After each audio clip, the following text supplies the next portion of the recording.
With its stylish color palette, dual protagonist story, and engaging action gameplay, Scarlet Nexus is a game that I'd hoped would be for me, and after 60 hours with it and getting completely sucked into it enough to decide to do both routes instead of just one, I think it's safe to say that I enjoyed the experience. Aside from having an interesting story that is strengthened by how much time you put into both of its routes, at the center of Scarlet Nexus is a battle system that somehow manages to balance mechanics like speeding up your character and going invisible with fast-paced and varied combat, and the combination of characters with powers like these, along with being able to strengthen them through bond events, makes Scarlet Nexus a game with compelling gameplay and story that makes it easy to keep playing. Throw in beautiful graphics, great battle tracks, and a world with many layers that unravel effortlessly as the story progresses, and Scarlet Nexus is a game I'm proud to say I enjoyed enough to have it feel like one of my top picks for the year so far.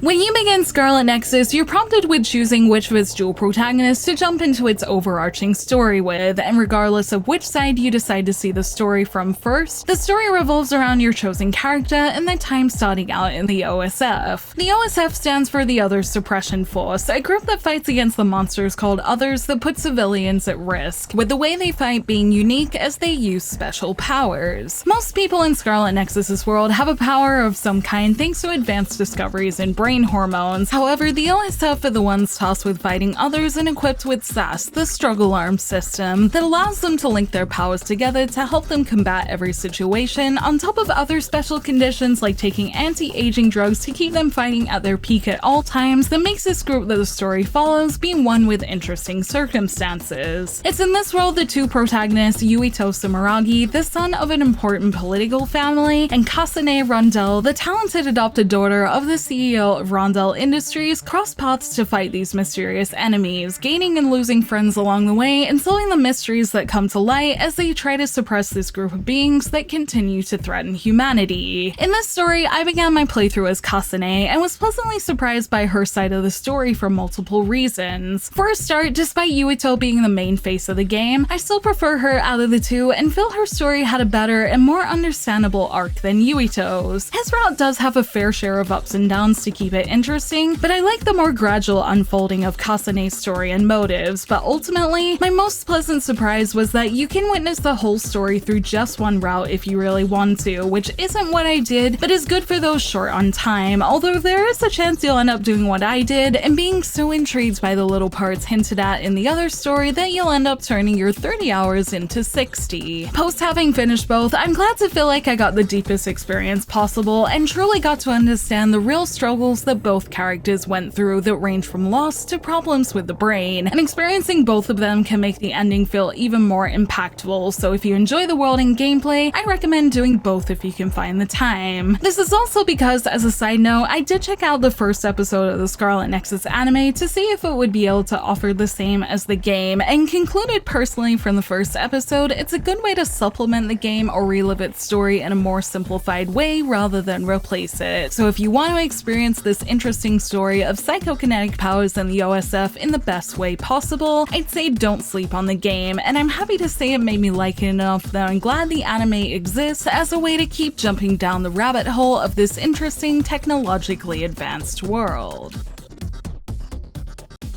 As an action RPG, Scarlet Nexus's many chapters have you taking down others as part of OSF missions and the many things that come up in the story. If you play as Kasane, you can enjoy attacking long range with her throwing knives that capture the true feeling of fighting with psychokinesis. If you play as Yuito, you can still use the psychokinesis skill that makes Scarlet Nexus so fun. However, since he embraces the tradition of using a sword, his weapon is more close range, but combined with his special ability can make him feel well-rounded anyway. On top of hacking and slashing with weapons though, what makes Scarlet Nexus unique is the use of powers and the way you can use things sitting on the field with Kasane and Yuito's psychokinesis, which has you flinging things ranging from science taxis and even trains at enemies at different points, and with it being easy to execute, with it being just a simple matter of holding down one of the trigger buttons, it adds a fun extra element to battle that makes cutting down enemies feel unique depending on where you do it. Psychokinesis is very much just the tip of the iceberg of when it comes to using powers in Scarlet Nexus though, your party being connected by the SAS system means you also have access to their powers, giving you access to a bunch of unique moves that makes every battle engaging. If an enemy is super fast, you'll need to use Arashi's hypervelocity or Kagero's invisibility to be able to even touch them. If an enemy has a big shell, you can use Kyoka's duplication skill to fling multiple items at once to break it faster, and if you happen to do the fun combo of hitting an enemy with water or gasoline and then using fire or lightning on them, you can trigger an enemy's weakness and then hit them down with a brain dive to knock them out quickly. That makes battles feel instantly cool and like you're using the world to your advantage. The coolest part is that enemies are all tailored to challenge you based on using these skills correctly, with mastering your timing with them being essential to winning, which was really proven in my second playthrough in Yuito's route, as not only did I have to get used to fighting close range, but even though I was many levels above these enemies, I still met game overs a few times whenever I wasn't using the right tactics, and having the potential for more challenge in a second playthrough made it easy to feel like I was constantly getting something new out of the story and challenges it was giving me, and just how engaging this felt makes it easily my current favorite action game to use as a stress relief at the moment, as I know finding the right technique to win will feel good to play with. And it just all looks so cool too, with flashy animations, a great color palette, and other features later in the game that make playing with Scarlet Nexus feel incredibly cool. And even though I was playing on PS4 and not the PS5 like I had hoped, everything ran smooth and looked beautiful in its animation style too, so I'm glad it seems like all consoles should be able to appreciate the fun and unique gameplay system this game brings that is so addictive to play with as you get more powers throughout the experience.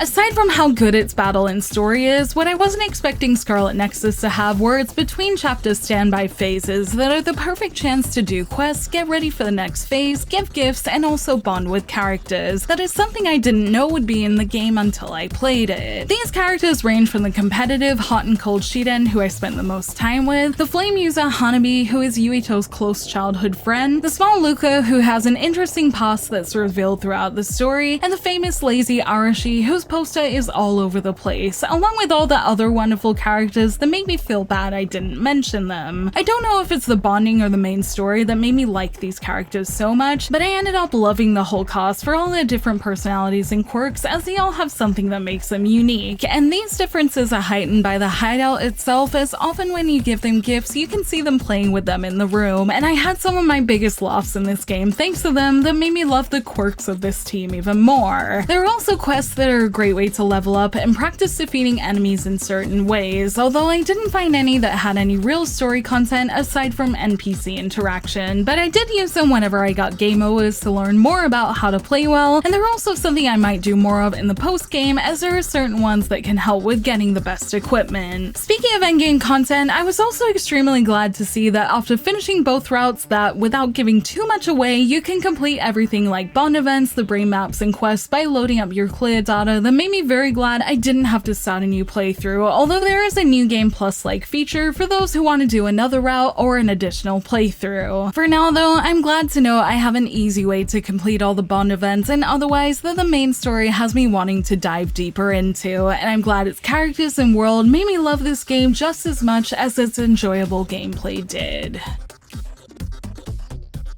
With cool action battles, smooth gameplay, and a surprisingly deep story, Scarlet Nexus has been one of the most immersive games I've played this year so far. Its two routes made me glad I played both of them thanks to how they expanded on this interesting brain-based world, and the things in between like bond episodes and text conversations were great for making every detail in the story clear, and making me able to understand its deep world that goes beyond its humble beginnings, especially in terms of character development. And its combat is so much fun thanks to the many powers you can use, and there's no better feeling than chaining multiple of the right ones together, flinging something at an enemy, and then brain diving them into oblivion that makes Scarlet Nexus a memorable action experience that I'm sure I'll want to come back to. It's an experience I'm glad is as cool as it looked in its trailer, and it's a gift that will keep on giving thanks to its anime, so I'm glad I don't have to leave this world just yet, as I really enjoyed the 60 hours I spent diving into it. And if you're on the fence about this cool and fast-paced action title that I think will be one of the most memorable JRPGs of this year, I'd highly recommend this one that I hope we see more of in some way in the future.